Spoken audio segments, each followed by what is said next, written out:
देवताओं का असुरों से युद्ध के लिए सेना संभालना। पुलस्त मुनि जी कहते हैं कि हे भीष्म, द्वादश आदित्य, 8 वसु, एकादश रुद्र, 2 अश्विनी कुमार, ये सब अपनी अपनी सेना व अनुचरों समेत यथाक्रम युद्ध करने के लिए तैयार हुए।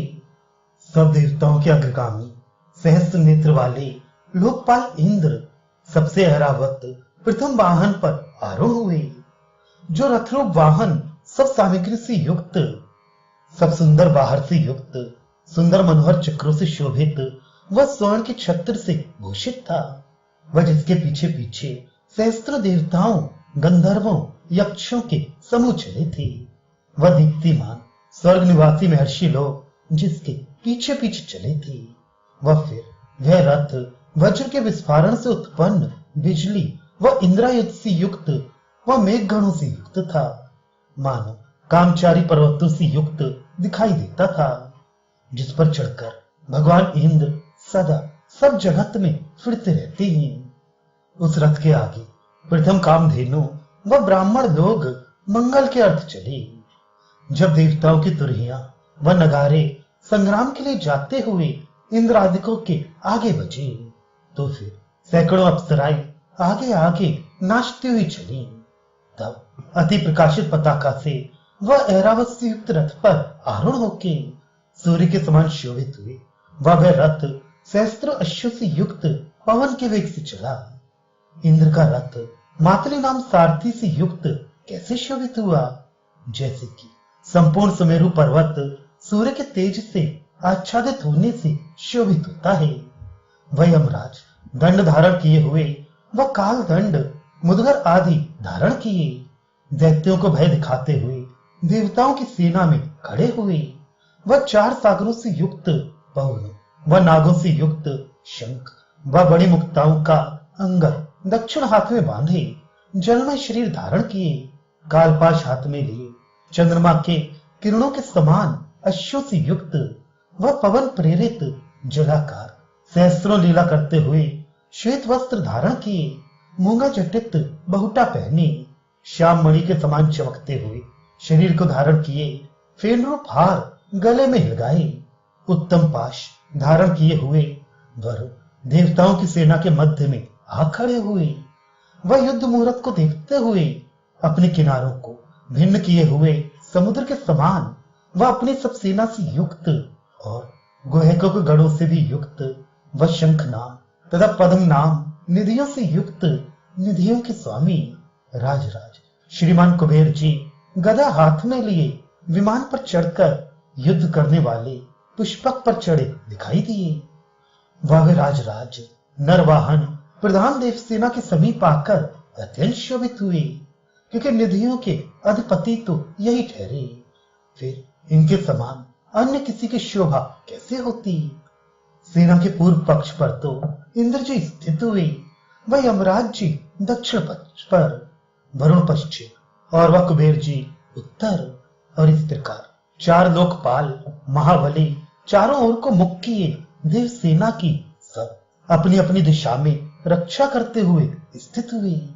वह शोभा से जाज्वल्यमान अमित वेग से चलने वाले 7 अश्वों से युक्त वह दीप्यमान किरणों से प्रकाशित वह उदयाचल अस्ताचल पर सदा स्थित चक्र वाले सुमेरु पर्यंत चलने वाले वह स्वर्ग के द्वार पर सदा चक्र देकर अंधकार को दूर कराते हुए वह सहस्त्र किरणों से युक्त अति दीप्यमान तेज से प्रकाशित रथ पर आरूढ़ द्वादशात्मा दिवाकर सूर्यदेव उपस्थित हुए। वह श्वेत किरण वाले सोम श्वेत अश्व जुते हुए रथ पर आरूढ़ शोभित हुए, जो कि सदा हिंजल से पूर्ण किरणों से जगत को आच्छादित करते हैं। नक्षत्र व योगों सहित द्विजों के राजा शीत किरण वाले व रात्रि के अंधकार के नष्ट होने पर अपनी ज्योत्सना की छाया में स्थित वह सब ज्योतियों के स्वामी आकाश में सबको रस देने वाले नाश रहित व्योमचारियों के प्रभु व पवित्र औषधियों और अमृत की प्रधान स्वामी जगत के परम भाग सौम्य स्वभाव सर्वरसमय अमृतमय उन चंद्रमा को दानवों ने समर भूमि में स्थित देखा। वह जो सब प्राणियों के प्राण होकर प्राणियों में 5 प्रकार से स्थित रहते हैं। वह जिन्होंने इन लोगों को 7 स्थानों अथवा 3 स्थानों में कर दिया है, वह जिनको अग्नि के कर्ता व सबके उत्पन्न करने वाले ईश्वर कहते हैं, वह जिनकी योनि 7 स्वरों में प्राप्त रहती है, वह जिनको बिना देह चलते हुए प्राणी कहते हैं, क्योंकि सब स्वरों का उच्चारण उन्हीं के द्वारा होता है, वह जिनको आकाशगामी, शीघ्रगामी व शब्द योनिज कहते हैं, वे सब प्राणियों के स्वामी वायुदेव अपने तेज से प्रज्वलित होते हुए मेघों सहित देवों को सुख व दैत्यों को दुख देते हुए आए, देव सेना में शरीर धारण किए हुए आए, जो कि सदा सब देवताओं के शरीरों को व्यथित नहीं करते, वह मेघों के संग सदा स्थित रहते, वह जिनको देवता, गंधर्व, विद्याधर गण सब मानते हैं, वे वायुदेव आए, वह छोटे छोटे पन्नगों से पृथक रहने वाले बड़े बड़े सर्प लोग भी तीव्र विष को उत्पन्न करते हुए, वह विष ज्वाला से युक्त मुख वाले वासुकी आदि महासर्पराज देवताओं की ओर होकर संग्राम में दैत्यों से युद्ध करने के लिए स्वर्ग को आए, वह सैकड़ों शाखाओं से युक्त वृक्षों सहित और शिलाशंगों से युक्त सब पर्वत भी शरीर धारण किए हुए दानवों से युद्ध करने के लिए आए, वह जो ऋषिकेश देव पद्मनाभ त्रिविक्रम कहलाते हैं, वह युगांत में जिनको प्रलयाग्नि कहते हैं, वह जो इस सब विशंबर के स्वामी हैं, वह सबके उत्पन्न होने के स्थान हैं, वह जो वसंत आदि ऋतुओं में हव्य भोजन करते हैं, वे मधुसूदन भगवान, वह जो पृथ्वी, जल, आकाश, वायु, अग्नि रूपी हैं, वह श्याम स्वरूप शांति कारक श्री हरि हैं। उन्होंने आकर देवताओं से कहा, तुम्हारा हित हो। वह अपने चक्र से निकालकर एक चक्र देवताओं को दिया। वह आप बड़े दर्प के साथ सब आयुधों को विनाश करने वाली, वह सब शत्रुओं को काल के निकट पहुंचाने वाली महाकाली गदा हाथ में धारण किए थे। वह गरुड़ध्वज श्री प्रभु प्रास, पट्टिश, शांग आदि समुद्र से उत्पन्न नाना प्रकार के आयुध धारण किए थे। वे श्री कश्यप ऋषि की पुत्रता को प्राप्त द्विभुज मूर्ति धारण किए। वह भुजगेंद्र को मुख में दबाए भोजन करते हुए गरुड़ के ऊपर चढ़े हुए आए, जो कि अमृत निकालने के समय में जैसे मंदराचल शोभित होता था, वैसे ही गरुड़ पर शोभित होते थे। वह देवासुर संग्राम में जिनको सबों ने देखा था, वह उन गरुड़ पर आरूढ़ थे, जिनके शरीर में अमृत के अर्थ इंद्र ने वज्र से चिन्ह कर दिया था। वह जो गरुड़ विचित्र पक्षों से शोभित होकर धातु युक्त पर्वत के समान विराजमान थे। वह जो गरुड़ बड़े भारी, कोलाहल के समान ऊंचे व सूर्य समान पराक्रमी, वह सर्पों के महाप्रकाशित मणियों को धारण किए थे। वह जो अपने मनोहर दोनों पक्षों से लीला पूर्वक स्वर्ग को आच्छादित करके जैसे युगांत में इंद्रधनुष व मेघों से आकाश को घेर लेते हैं, इंद्र व वायु के संग लड़े थे। वे गरुड़ नील रंग की पताकाओं से मोहित थे। सो ऐसे गरुड़ पर आरूढ़ श्री हरि समर में आए। सो सुंदर स्वर्ण के रंग का पीतांबर धारण किए हुए श्री नारायण को देखकर सब इंद्रादि देवताओं ने हाथ जोड़कर प्रणाम किया। वह मुनिगणों ने भी नमस्कार किया। वह परम मंत्र युक्त वाणियों से मधुसूदन जी की स्तुति की। कुबेर आकर चरणों पर गिरे। यमराज हाथ जोड़े आगे खड़े हुए। वरुण जी भी हाथ जोड़कर खड़े हुए।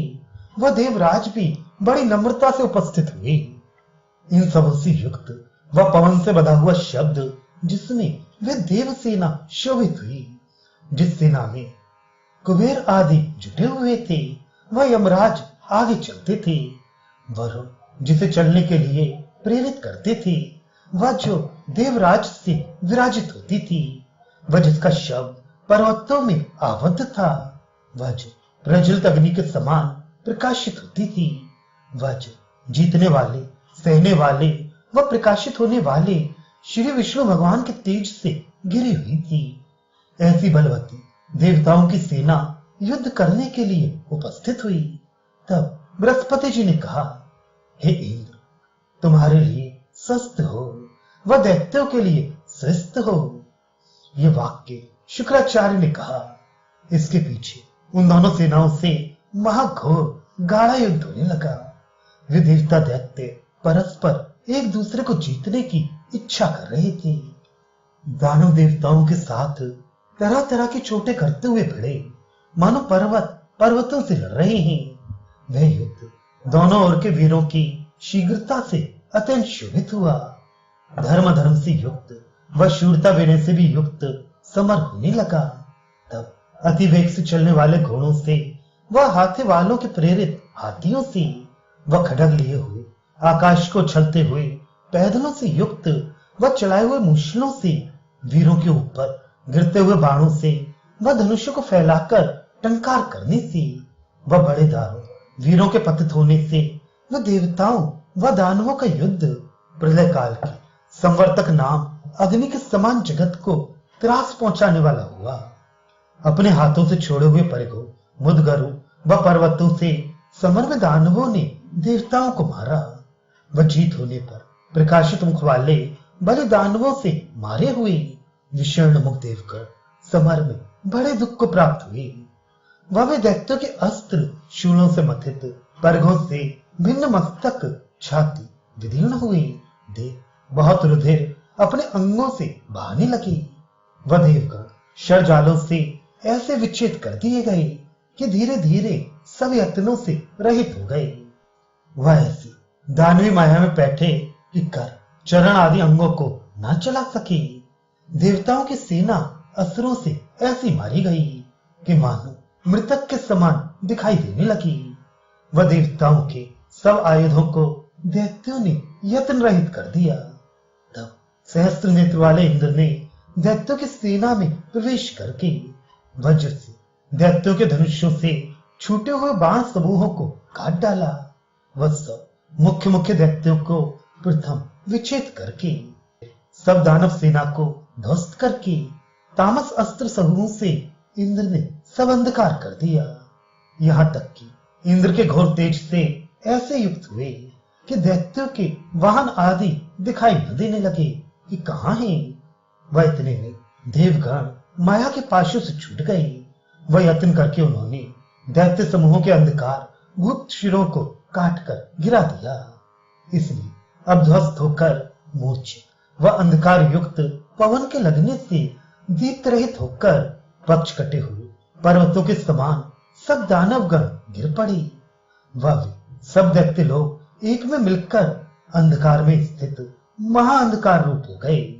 तब मय दैत्य ने आकर एक महामाया को उत्पन्न किया।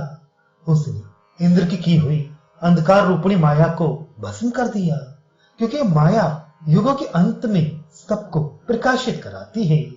वह और नाम अग्नि से मय ने उस माया को उत्पन्न किया था। सो मय की बनाई हुई उस महामाया ने उस इंद्री तामसी माया को नष्ट कर दिया। तब सूर्य के समान प्रकाशित सब दैत्य संग्राम में उठ खड़े हुए। वह उस और भी माया को प्राप्त होकर भस्म होते हुए देवगण चंद्रमा के शीतल लोक कुंड में चले गए। वह वहां से कुछ शीतल होकर और अग्नि से जलने के कारण नष्ट चित्त संतप्त हृदय शरण चाहते हुए देवों ने जाकर इंद्र से अग्नि से संतप्त होने के समाचार कहे। तब माया से संतप्त वह दैत्यों से हन्यमान देव सैन्य को देखकर इंद्र ने वरुण से उसका कारण पूछा। तो वरुण इस प्रकार बोले,